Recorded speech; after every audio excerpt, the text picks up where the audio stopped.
اصول کیا ہے انسانیت کا اور اصول کیا ہے کائنات کا کہ بکری کبھی بکری کو نہیں کھاتی، شیر کبھی شیر کو نہیں کھاتا، چڑیا کبھی یعنی کوا کبھی کوے کو نہیں کھاتا، ہرن کبھی ہرن کو نہیں کھاتا، مگر یہ انسان تھا جو انسان ہوتے ہوئے انسان کو کھا گیا، انسان کے کباب بنا بنا کر انسان کو انسان کھا گیا، اتنا گرا اتنا گرا۔ اب میڈیا کہتی رہی کہ وہ اصل میں معاملہ کچھ نہیں تھا، وہ معاملہ یہ تھا کہ ہیومن باڈی آرگنز کی تجارت کا معاملہ تھا، یعنی وہ باڈی کے آرگنز نکالتے تھے، ان کا کڈنی اور یہ سب نکالتے تھے اور وہ بیچا کرتے تھے، میڈیا نے اس کو یہ کہا۔ مگر ہم نے جو سنا، ہم نے یہ سنا کہ وہ صرف آرگنز کا معاملہ نہیں تھا، بلکہ ایک انسان تھا جو انسانوں کے کباب بنا کر کھا جایا کرتا تھا۔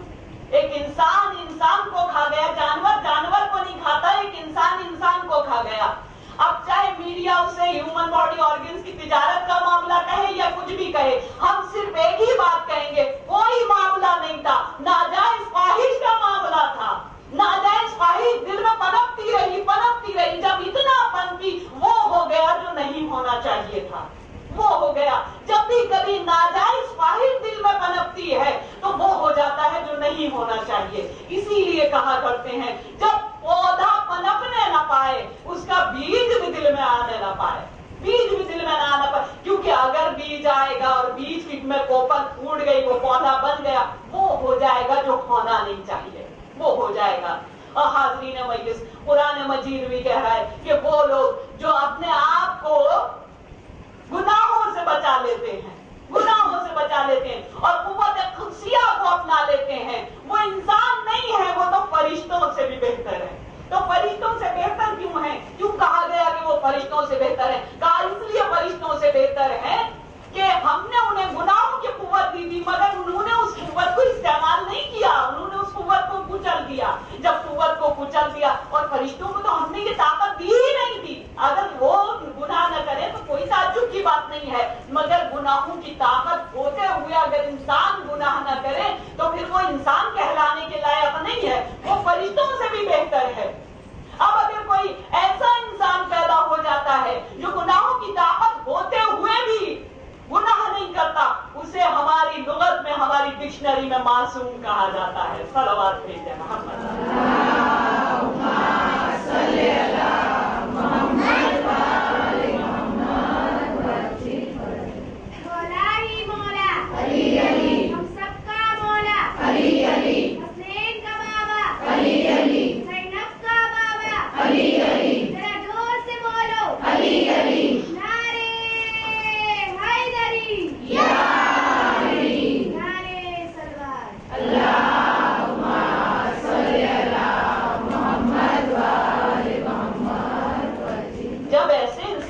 فرشتے آسمان سے دیکھتے ہیں کہ زمین پہ کوئی ایسے انسان ہیں جنہیں اللہ نے گناہ کی قوت دی تھی، مگر انہوں نے اس قوت کو کچل دیا، انہوں نے قوت شیطانیہ کو کچل دیا، قدسیہ کو انہوں نے ابھرنے دیا۔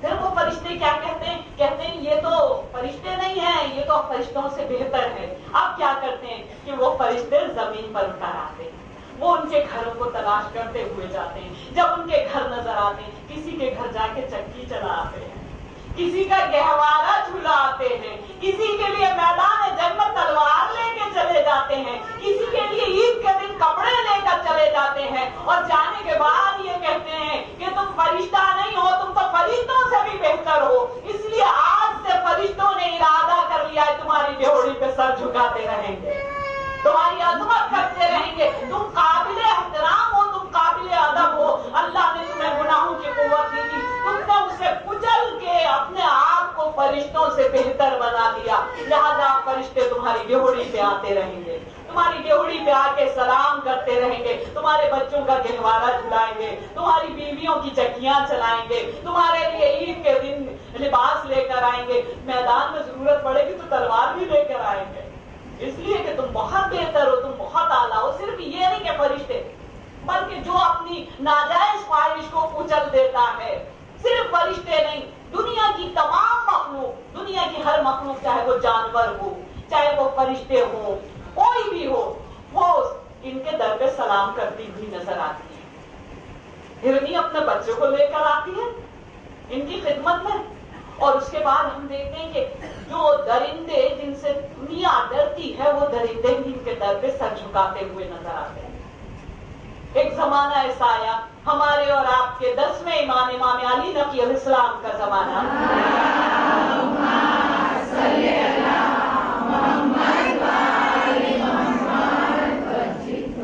اور اس دور میں ایک عورت پیدا ہوئی اور اس عورت نے ایک دعویٰ کیا انا زینب بنت علی، میں علی کی بیٹی زینب ہوں. بتائیے کہاں دور امام علی نقی علیہ السلام اور کہاں اس کا یہ دعویٰ کرنا، یہ کلیم کرنا کہ میں علی کی بیٹی زینب ہوں. تو لوگوں نے کہا تم کیسے ہو سکتی ہے علی کی بیٹی زینب؟ تو اس نے کہا مجھے رسول نے یہ دعا دی تھی کہ تو کبھی بوڑھی نہیں ہوگی، اس لیے میں کبھی بوڑھی نہیں ہوئی تو میں علی کی بیٹی زینب.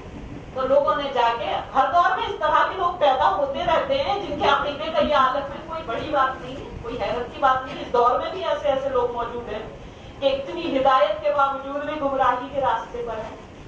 تو لوگوں نے جا کے امام علی نقی اسلام کی خدمت میں بتایا کہ وہ ایک عورت ہے اور وہ یہ دعویٰ کر رہی ہے کہ انا زینب بنت علی، کہ میں علی کی بیٹی زینب ہوں.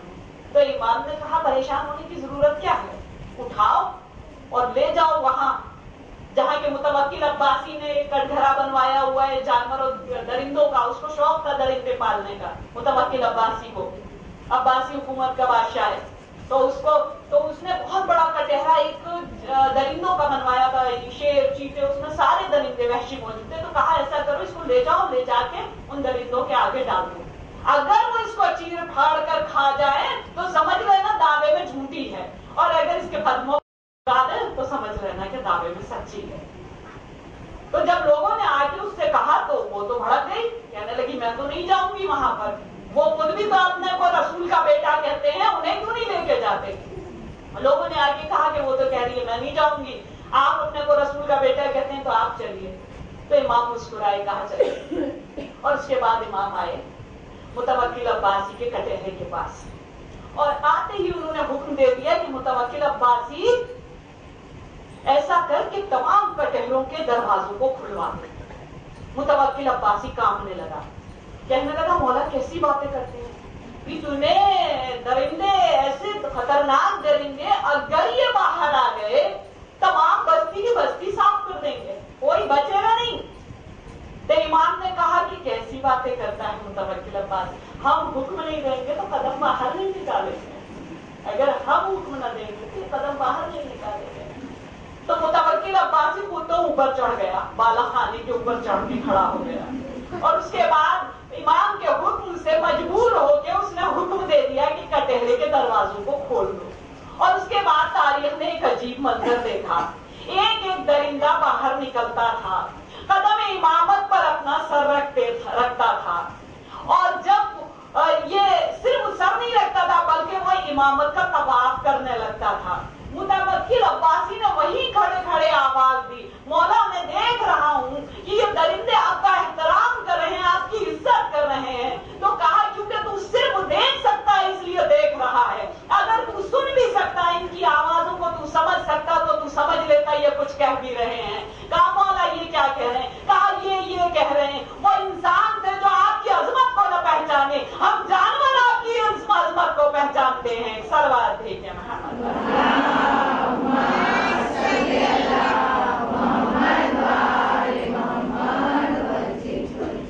تو جب انسان اپنے آپ کو بلند کرتا ہے، اتنا بلند کر لیتا ہے کہ فرشتے اس کی عظمت کرتے ہیں، جانور اس کی عظمت کرتے ہیں، اللہ کی تمام مخلوق اس کے پیروں پر اپنا سر جھکانے لگتی ہے. اور جب اپنے آپ کو گراتا ہے تو کبھی قابیل بن جاتا ہے اور کبھی وہ نکھاری والا بن جاتا ہے. جب گراتا ہے تو اتنا گراتا ہے کہ قرآن مجید کہتا ہے کل نام برہم ازل کہ یہ جانور کیا، یہ تو جانوروں سے بھی گئے گزرے ہیں، جانوروں سے بھی بدتر ہیں. اور یہ جتنے بھی گناہ انسان سے ہوتے ہیں وہ خواہش کی وجہ سے ہوتے ہیں. جب ناجائز خواہش پنپے گی جب بھی فتنہ کھڑا ہو جائے گا، جب بھی فساد برپا ہو جائے گا. لہذا چاہیے یہ کہ ناجائز خواہش کو پنپنے نہ دے. آج جو چیز ہمیں سرے بازار لے کر آئی، آج جو چیز ہمیں چوراہوں پر لے کر آئی، آج جس چیز نے ہمیں بے پردہ کرا دیا وہ کچھ نہیں ہے، وہ صرف خواہش ہے، صرف خواہش ہے. انسان کی نیچر میں، عورت کی نیچر میں بے پردگی نہیں ہے. اگر عورت کی نیچر میں بے پردگی ہوتی تو اللہ کبھی پردے کو واجب نہ کرتا. پردے کو اس نے واجب کر کے بتایا کہ تمہارے نیچر میں اپنے آپ کو چھپانا ہے. اب اگر تم نہ چھپاؤ تو یہ نیچر نہیں ہے، یہ خواہش ہے، یہ ناجائز خواہش ہے. اور یہی ناجائز خواہش کی وجہ سے آج ہماری بچیاں بازاروں میں، چوراہوں پر، ہر جگہ بے پردہ نظر آ رہی ہیں، ہر جگہ. اور آپ دیکھیے کہ چاہے وہ ہماری قوم کی عورت ہو یا دوسرے قوم کی عورت ہو، اسے چھپنا اچھا لگتا ہے، چھپنا اچھا لگتا ہے. اور یہ میں قرآن مجید سے ثابت کروں گی. میں ایسا نہیں ہے کہ میں خالی ذاکری کی وجہ سے میں کہہ رہی ہوں، نہیں، میں قرآن مجید سے ثابت کروں گی کہ چھپنا اچھا لگتا ہے عورت کو. اور اس لیے کہ ابھی 3 سال پہلے ہی ٹی وی اردو پہ ایک پروگرام آ رہا تھا، بات 3 سال کی ہے، مگر میرے ذہن میں ایسی وہ بات بیٹھ گئی کہ مجھے اتنی حیرت ہوئی کہ آج ہر عورت اس بات پر پریشان ہے کہ ہمیں مرد نے اتنا بے پردہ کیوں کر دیا. ہمیں مرد نے اتنا، کیونکہ عورت کو بے پردہ کرنے والا کوئی اور نہیں ہے، وہ مرد ہے کہ جس نے اسے اڑیاں کر دیا. اس کے باوجود بھی عورت کو سکون نہیں ہے، بے پردہ ہو کے بھی عورت کو سکون نہیں ہے. اور یہی ہوا کہ یہ ٹی وی اردو پر ایک پروگرام آ رہا تھا اور اس پر ڈسکس ہو رہی تھی، اور ڈسکس میں یہ کہا جا رہا تھا کہ آخر کیا وجہ ہے کہ یہ لوگ جو ہے، ایک عورت بیٹھی ہوئی ہے، 2 مرد لوگ بیٹھے ہوئے ہیں، اور بحث ڈسکس چل رہی ہے. اور ڈسکس یہ چل رہی تھی کہ آخر کیا وجہ ہے کہ ہر ایڈ میں ہمیں پیش کر دیا جاتا ہے، بھائی سگریٹ عورتیں نہیں پیتی لیکن سگریٹ کے ایڈ میں عورت کی تصویر، شراب عورتیں نہیں پیتی، شراب کے ایڈ میں عورت کی تصویر. حد تو یہ ہے کہ بنیان اور جتنے بھی انڈر گارمنٹس ہیں مردوں کے، عورتوں سے کوئی مطلب نہیں ہے، اس میں بھی عورت کی تصویر. آخر وجہ ہے کہ عورت کو کیوں ایڈ میں پیش کیا جاتا ہے.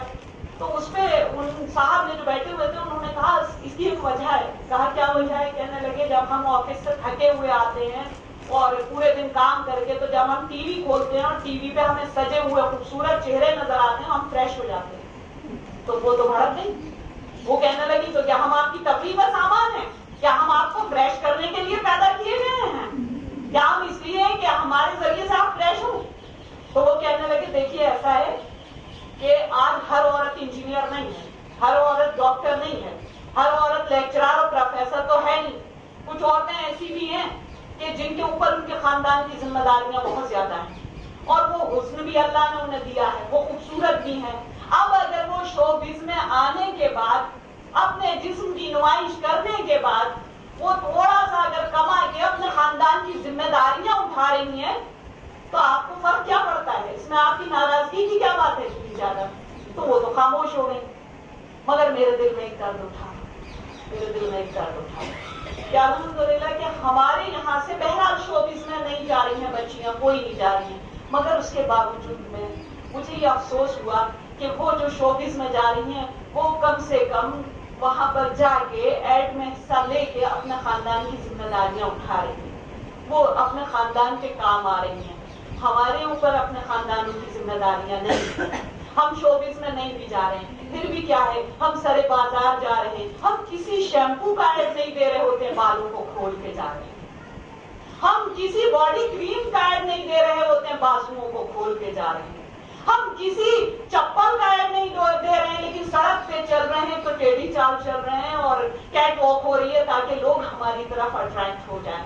ہم کسی کیپری یا کسی ٹاپ کا ایڈ نہیں دے رہے ہوتے ہیں، کسی ڈریس کا ایڈ نہیں دے رہے ہوتے ہیں، لیکن اس کے باوجود بھی کیپری پہن کے اور ٹاپ پہن کے ہم بازاروں میں جا رہے ہیں اور لوگوں کی نگاہوں کو اپنی طرف موڑ رہے ہیں. سوال یہ ہے کہ وہ اگر کچھ کر رہی ہیں تو وہ پیسہ لے کے کر رہی ہیں، ہم تو مفت کی تفریح بنے، ہم تو لوگوں کے لیے مفت کی تفریح کا سامان کہ تم تھکے ہوئے ہوتے ہو تو آؤ ہمیں دیکھ کے تم تازہ دم ہو جاؤ، آؤ ہمیں تمہیں دیکھ کے. علیو فاطمہ کی چاہنے والیو، ہم نمائش کا سامان نہیں ہے، ہم دکھانے کی چیز نہیں ہے، ہم تو چھپانے کی چیز ہے. اور چھپانے کی چیز اگر نہ ہوتے تو قدرت کبھی پردہ ہم پر واجب نہ کرتی. اور جب یہی بے پردگی ہوتی ہے تو دنیا میں فساد برپا ہو جاتا ہے، دنیا میں وہ ہو جاتا ہے جو نہیں ہونا چاہیے، وہ ہو جاتا ہے، وہ قیامتیں برپا ہو جاتی ہیں جو نہیں ہونی چاہیے.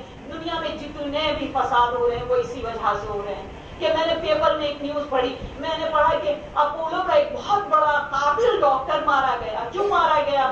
اس لیے مارا گیا کہ اس نے ایک لڑکی کا علاج کیا تھا، لڑکی شادی شدہ، اس کا علاج کیا، وہ پیرالیسس تھی، بالکل چل نہیں سکتی تھی، پھر نہیں سکتی تھی، اس نے اس کا علاج کیا اور اس طرح سے علاج کیا کہ وہ کھڑی ہو گئی. لیکن علاج کے دور کانٹیکٹ ہونے کے بعد اور کوئی احتیاط نہ ہونے کے بعد.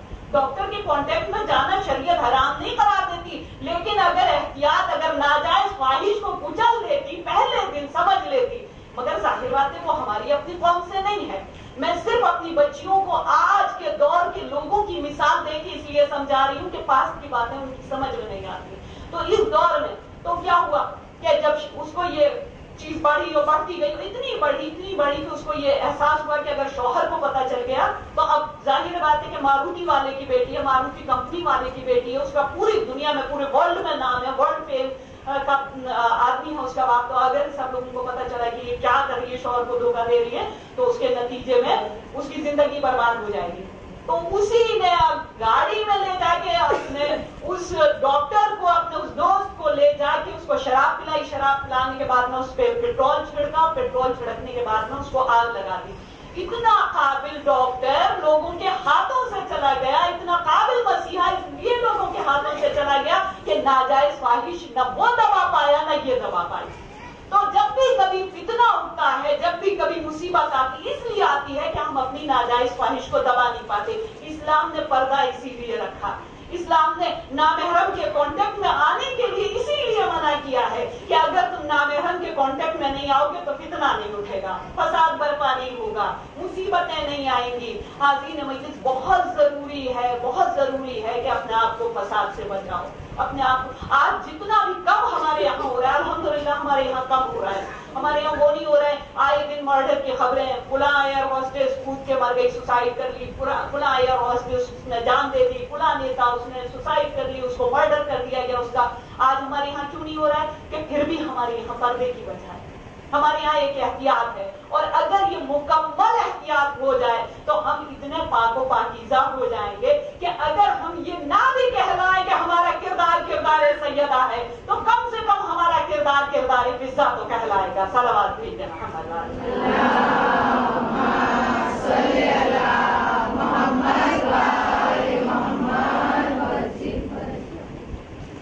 ان لوگوں کے، تمام قوموں کے ذہنوں میں یہ بیٹھا ہوا ہے اور ہمارے اپنے بچوں کے ذہنوں میں یہ بیٹھا ہوا ہے کہ پردہ ایک مصیبت ہے. اور بے پردہ ہونا جو ہے وہ نیچر ہے، نیچر نہیں ہے. بے پردہ ہونا نیچر نہیں ہے، بے پردہ ہونا خواہش ہے. اور وہ خواہش بھی ایسی خواہش نہیں، ناجائز خواہش. بے پردے کی ناجائز خواہش ہے. یہ ہوا تھا کہ بھاؤ نگر میں ہم اشرا پڑھنے کے لیے گئے، اور جب وہاں سے ہم اشرا پڑھ کے بھاؤ نگر سے واپس آ رہے تھے تو ٹرین میں جو ہمارے کمپارٹمنٹ میں تھی وہ ساری پنجابی عورتیں ہو رہی تھیں. تو وہ پنجابی عورتوں نے جب مجھے اس طرح سے دیکھا تو وہ سمجھ تو گئی، کیونکہ اتنی ساری لیڈیز مجھے چھوڑنے کے لیے آئی تھیں اور وہ دست بوسی بھی ہو رہی تھی اور وہ لوگ مل بھی رہی تھی گلے، تو وہ سمجھ تو گئی کہ یہ ان کے مذہب کی کوئی رہنما ہے، کوئی لیڈر ہے ان کے مذہب کی. تو یہ تو سمجھ ہی گئی تھی. تو انہوں نے ارادہ تو جب ہی بنا لیا تھا کہ اب ان کا انٹرویو ہوگا اور بات ہوگی تو ان کے پردے پہ بات ہوگی. اب تو جب میں وہاں جا کے بیٹھی تو تھوڑی دیر کمفرٹیبل ہونے کے بعد میں انہوں نے کہا کہ یہ جو آپ پہنتی ہیں اوپر سے نیچے تک، تو آپ کے چہرے کو دیکھ کے تو یہ پتا چل رہا ہے، لیڈیز کمپارٹمنٹ ہے تو دیکھ کے چہرے کو تو آپ یہ پتا چل رہا ہے کہ آپ کا ابھی کی بات نہیں ہے، 6-7 سال پہلے کی بات ہے، جب میں اتنی بری نہیں تھی جتنی آپ بری ہیں. تو انہوں نے دیکھ کے کہا، کہنے لگی کہ آپ کے چہرے کو دیکھ کے پتا چل رہا ہے کہ آپ کا فگر بھی خوبصورت رہا ہوگا. تو اب سوال یہ ہے کہ آپ کا دل نہیں چاہتا کہ سب آپ کا فگر دیکھیں، تو آپ اتنا چھپا کے رکھتی ہیں. تو میں نے کہا میرا دل نہیں چاہتا کہ میرا سب فگر دیکھیں. مجھے تو یہ بات بہت زیادہ بری لگتی ہے کہ سب میرا فگر، میں کوئی تماشا تھوڑی ہوں میرا سب فگر دیکھیں. میں کہا جن کو دکھانا چاہیے ہم ان کو دکھاتے ہیں. جب ہم جاتے ہیں لیڈیز کی محفل میں تو ہم یہ سب نہیں پہنتے ہیں، وہاں پر لیڈیز دیکھتی ہیں، وہ تعریف کرتی ہیں، ہم خوش ہو جاتے ہیں. جنہیں دکھانا چاہیے ہم انہیں دکھاتے ہیں، ان کے سامنے اس طرح سے جاتے ہیں. تو وہ یہ بات ہونا کہ یہ دیکھیے یہ عورت کی نیچر ہے کہ وہ چاہتی ہے کہ وہ مردوں کے سامنے جائے اور مرد اس کو دیکھیں اور تعریف کریں. تو میں نے کہا یہ نیچر نہیں ہے، یہ نیچر نہیں ہے بلکہ یہ ڈیزائر ہے. میں نے ان سے کہا یہ ڈیزائر ہے. میں انہیں قرآن کی مثال دے کے نہیں سمجھا سکتی تھی تو ان سے انہیں کی لینگویج میں بات کرنی تھی. تو میں نے کہا کہ یہ ڈیزائر ہے، یہ نیچر نہیں ہے. تو بولی کیسے نیچر نہیں ہے، ہمارا تو بہت دل چاہتا ہے کہ ہمیں سب دیکھیں. تو میں نے کہا وہ آپ کی ڈیزائر ہے جو آپ کو یہ دل چاہتا ہے کہ آپ کو سب دیکھیں. میں نے کہا آپ کی نیچر نہیں ہے. تو بولی کیسے نیچر نہیں ہے. میں نے کہا اچھا آپ یہ بتائیے جب آپ گھر میں رہتی ہیں تو اپنے کو کیوں پورا چھپا کے رکھتی ہیں، جب باہر نکلتی ہیں تو کپڑے کم کیوں ہو جاتے ہیں. تو آپ کا گھر چھپانا یہ بتا رہا ہے کہ آپ کی نیچر میں دکھانا نہیں ہے، کیونکہ آپ باہر نکلتی ہیں اور آپ کی خواہش یہ ہوتی ہے کہ لوگ دیکھ کے تعریف کریں، اس لیے وہ خواہش آپ کے لباس کو کم کر دیتی ہے کمپیریٹیولی آپ کے گھر میں رہنے سے، یعنی گھر میں پورا اور باہر آ کے آتا۔ تو وہ کہنے لگی کہ دیکھیے اچھا چل گیا، اس کو بات کو تو چھوڑیے، آپ جانے دیجیے، یہ آپ کو شرم آتی ہے، شیملیس مطلب یہ آپ کو شرم آتی ہوگی، شیمفل لگتا ہوگا آپ کو کہ یہ پورا اپنے آپ کو ڈھک کے اس طرح سے نکلنا، آپ کو شرم نہیں ہے، ذرا سے جھجک نہیں محسوس ہوتی، آپ کو انسلٹنگ نہیں لگتا؟ میں کہا کیوں انسلٹنگ لگے گا؟ آپ کے مرد حضرات اتنی بڑی بڑی پگڑیاں باندھ کے پھرتے ہیں، ان کو شیمفل نہیں لگتا؟ تو میں نے کہا مجھے کیوں شیمفل لگے گا؟ بھائی ڈاکٹر اپنا ایپرن پہنے اس کو برا نہ لگے، میں نے کہا وکیل اپنا گاؤن پہنے اس کو برا نہ لگے، میں نے کہا کہ کرسچن اپنا لباس پہنے، ننس اپنا لباس پہنے ان کو برا نہ لگے، نرس اپنا لباس پہنے اس کو برا نہ لگے، میں نے کہا صرف ہم ہی بچے ہیں برا لگنے کے لیے کہ ہم حجاب کریں، اپنی حفاظت کریں، اپنے آپ کو بچائیں، اپنا ڈیفینس کریں تو ہمیں، میں نے کہا ہمیں برا نہیں لگتا، ہمیں اچھا لگتا ہے۔ کیوں اچھا لگتا ہے؟ کہنے لگی کیوں اچھا لگتا ہے؟ میں نے کہا اچھا اس لیے لگتا ہے کہ ہم اپنے مذہب کو ریپرزینٹ کرتے ہیں، ہمیں فخر ہوتا ہے کہ ہم اپنے مذہب کی پہچان بن کے دوسروں کے سامنے آ رہے ہیں کہ دیکھو اگر عورت کو اپنے آپ کو ڈیفینس کرنا ہے تو اس کو اپنے آپ کو حجاب میں لانا ہوگا، اور جب حجاب میں لے آتی ہے تو میری بچیاں خود بتائیں گی کہ حجاب کی حالت میں مردوں کی ہمت نہیں پڑتی کہ وہ نظر اٹھا کے دیکھیں، خود بخود احترام مردوں کی نظر میں آ جاتا ہے۔ تو حاضرین مجلس، اب وہ تو میں ان کی لینگویج میں ہی انہیں کو سمجھا پائی، قرآن مجید سے انہیں واقفیت تھی، وہ نہیں جانتی تو میں نہیں سمجھا سکتی، مگر میں اپنی بچیوں کو یہ ایک پیغام دے دوں کہ عورت کا نیچر پردہ، عورت کی بے پردگی اس کی ڈیزائن، ناجائز خواہش، اور اگر ایسا نہ ہوتا تو آپ اٹھائیے سورہ رحمان۔ سورہ رحمان کیا کہہ رہا ہے؟ حور مقصورات فی الخیام، اور حوریں اپنے آپ کو خیموں میں چھپائے ہوئے بیٹھی ہوں گی۔ اب سوال یہ ہے جنت میں کیا کوئی نظر باز ہے؟ جنت میں کیا کوئی دیکھنے والا ہے؟ جنت میں کیا کوئی تارنے والا ہے؟ کون سی چیز ہے کہ جس کی وجہ سے حور مقصورات فی الخیام، حوریں اپنے آپ کو خیمے میں چھپائے ہوئے بیٹھی ہوں گی؟ آواز آئے گی جنت میں کوئی دیکھنے والا نہیں ہے، مگر سوال یہ ہے کیونکہ ان کی فطرت میں، ان کے نیچر میں چھپانا، اس لیے چھپائے ہوئے بیٹھی ہوئی ہیں۔ صلوات بھیجیں محمد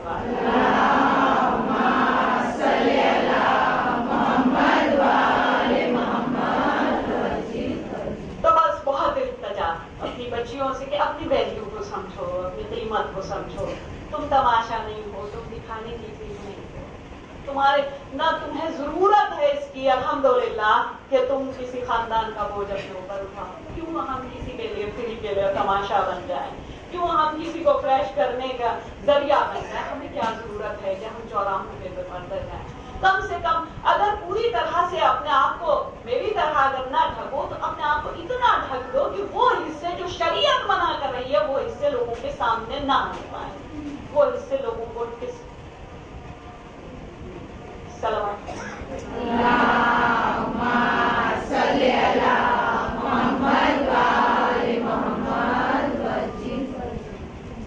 تو جب کبھی ناجائز خواہش ہوتی ہے تو فتنہ برپا ہو جاتا ہے، فساد برپا ہو جاتا ہے۔ حاضرین مجلس، میں نے عرض کر دیا کہ اگر کوئی اللہ کے احکامات کے آگے سر جھکاتا ہے اور اللہ کے دین کے آگے سر جھکاتا ہے تو اللہ اسے یہاں بھی کامیاب کرتا ہے، وہاں بھی کامیاب کرتا ہے۔ ہم اپنے ذہنوں سے یہ بات نکال دیں کہ ہمیں سماج کامیابی دے گا، ہمیں سوسائٹی کامیابی دے گی، کوئی کامیابی دے نہیں سکتا اگر وہ کامیابی نہ دے۔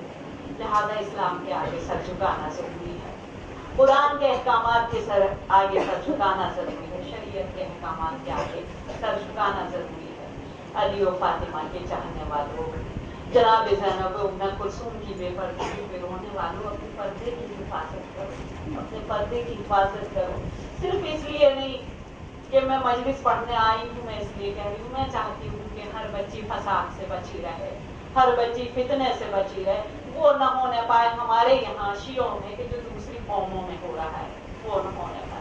میں چاہتی ہوں کہ ہر بچی اپنا کردار کو اتنا پاکیزہ کر لے کہ کسی کی ہمت نہ پڑے کہ اسے بری نظر سے دیکھ سکے۔ چھپانا ضروری ہے، اس لیے کہ تم اس فرش عزا پر آتی ہو، اس لیے کہ تم ان کی چاہنے والی ہو کہ جن کا جنازہ پردہ شبنم اٹھاتا، جن کا جنازہ، اس لیے کہ ہم ان کے رونے والے ہیں کہ جن کی چادر چھین لی گئی تھی۔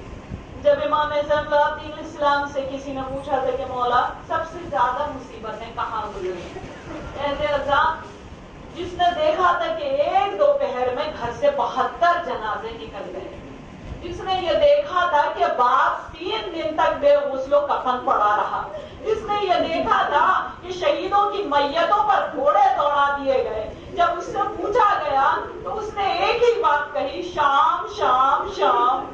کہا مولا کربلا میں بڑے مصائب گزرے، کہا بے شک میرا 18 برس کا بھائی مارا گیا، میرا 13 برس کا بھائی قاسم اس کی لاش کے ٹکڑے ہو گئے، کہا بے شک میرے 6 مہینے کے بھائی علی اصغر کا گلا چھٹ گیا، کہا میرا باپ 3 دن کا بھوکا پیاسا مارا گیا، کہا پھر بھی مولا آپ کہتے ہیں شام میں مصائب، کہا شام کی مصیبت یہ تھی کہ ماں بہنیں کھلے سن تھی اور میرے ہاتھوں میں اونٹوں کی بہار تھی۔ یہ قافلہ حسینی کربلا کی طرف روانہ ہوا تھا۔ آپ جانتی ہیں آج ام لیلہ کے لال کا تذکرہ کرنا ہے، 6 محرم ہے، علی اکبر کی شہادت کا مجھے تذکرہ کرنا ہے۔ قافلہ رواں دوا ہے اور مقام سالمیہ پر قافلہ کا امام علیہ السلام کرسی پر تشریف فرما ہے، آنکھ لگ گئی۔ ایک مرتبہ امام پھر کہتے ہوئے اٹھے، انا للہ و انا الیہ راجعون۔ جوان بیٹا آگے بڑھا، بابا پھر سے آپ نے آئے استرجاع کی تلاوت کی، بابا ابھی اس سے پہلے منزل میں بھی آپ نے کہا تھا انا للہ و انا الیہ راجعون، اے بابا اب یہاں پر کیا وجہ ہے؟ کہا بیٹا میں دیکھ رہا ہوں کہ میں میدان کربلا میں کھڑا ہوا ہوں، ظالموں نے میرے دونوں ہاتھ کاٹ ڈالے ہیں۔ کہا بابا کیا مطلب؟ کہا ہاں میں نے دیکھا کہ ظالموں نے میرا داہنا بازو بھی کاٹ ڈالا، میرا بایاں بازو بھی کاٹ ڈالا۔ تو ایک مرتبہ علی اکبر کہتے ہیں بابا وہ داہنا بازو کون ہے؟ کہا وہ کوئی اور نہیں ہے، وہ عباس میرا برابر کا بھائی میرا بازو ہے، میں نے دیکھا کہ ظالموں نے اس بازو کو کاٹ ڈالا۔ کہا بابا اور آپ کا بایاں بازو کون ہے؟ کہا علی اکبر آہستہ بولو کہیں خیمے میں بیٹھی ہوئی ماں نہ سن لے، اور یہ کہہ کے الگ لے کر آئے اور دھیرے سے کہا وہ بایاں بازو کوئی اور نہیں، اے میرے ظالموں تم ہو جسے میدان کربلا میں نیزہ مارا جائے گا، اے میرے بچے وہ تم ہو جسے میدان کربلا میں شہید کیا جائے گا۔ اہل عزا، اور اس کے بعد 2 محرم تھی جب یہ قافلہ کربلا میں اترا، 4 محرم کو خیام حسینی فرات کے کنارے سے ہٹا دیے گئے، 7 محرم کو خیمہ حسین کا پانی بند ہو گیا۔ پانی تو پہلے سے بند ہو گیا تھا مگر 7 محرم وہ تاریخ تھی کہ جب خیموں میں پانی ختم ہو گیا۔ حاضرین مجلس، عاشور کا دن آیا، اور عاشور کا دن جب آیا تو صبح سب سے پہلے جوان بیٹا آگے آیا، اور جوان بیٹا آیا تو امام حسین اسلام نے کہا تقدما یا بنیا، اے بیٹا تم آگے جاؤ، تم سب سے پہلے جاؤ۔ جانے والوں نے سنا تو سر کو پیٹ لیا، مولا ہماری موجودگی میں علی اکبر آگے جائیں گے، مولا یہ کیسے ممکن ہے، ہماری موجودگی میں علی اکبر نہیں جا سکتے۔ بس اہل عزا، انصار نے اپنی جانیں قربان کی، جانے والوں نے اپنی جانیں قربان کی، اور یہاں تک کہ وہ وقت بھی آیا جب 18 برس کا کڑیا جوان حسین کے آگے دستے ادب جوڑ کر آیا، اے بابا اب مرنے کی اجازت دے دیجیے، بس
زمین کربلا پر آ گئے، ایسی قیامت کی جنگ کی، مگر ہوا کیا؟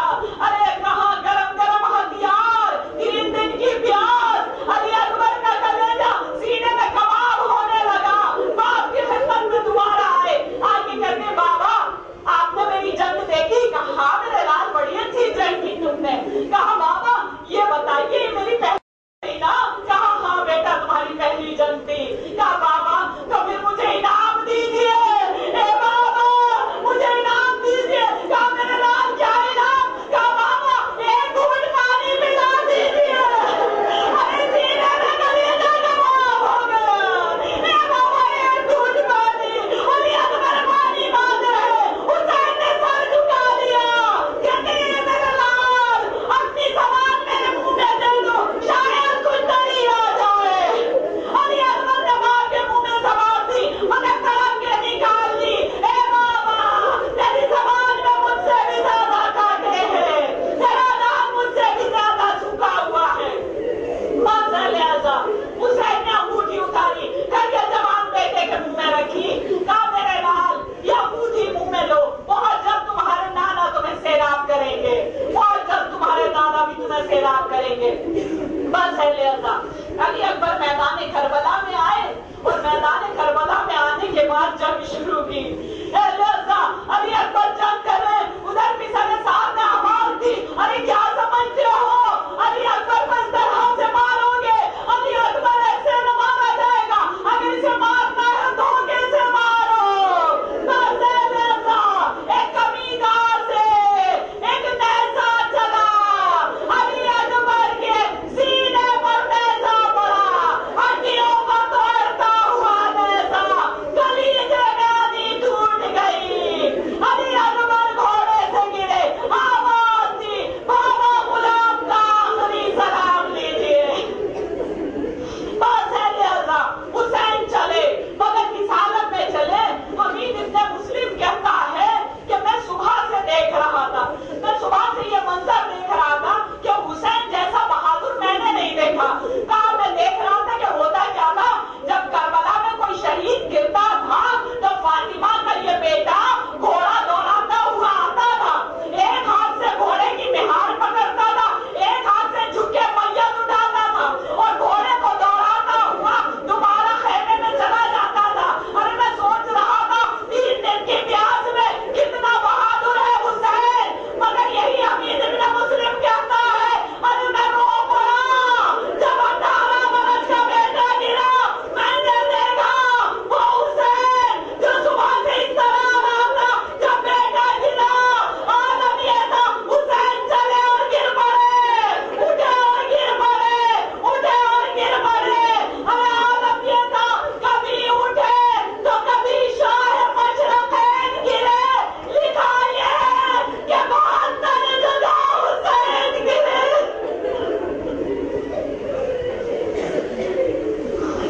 عالم یہ ہے، آوازیں دیتے جا رہے ہیں، اے میرے لال علی اکبر کہاں ہو، اے میرے بچے علی اکبر کہاں ہو، اے میرے لال نظر نہیں آتے۔ کبھی آواز دیتے ہیں اے نہر القمہ میرا بچہ کدھر گیا، اے کربلا بتا میرا بچہ کدھر گیا، کیا قتل کر کے جہاں میں اس کو گرا دیا، کیا زیر خاک میرے پسر کو چھپا دیا۔ بس لہذا علی اکبر کے کانوں میں آواز آئی، کہا بابا نہیں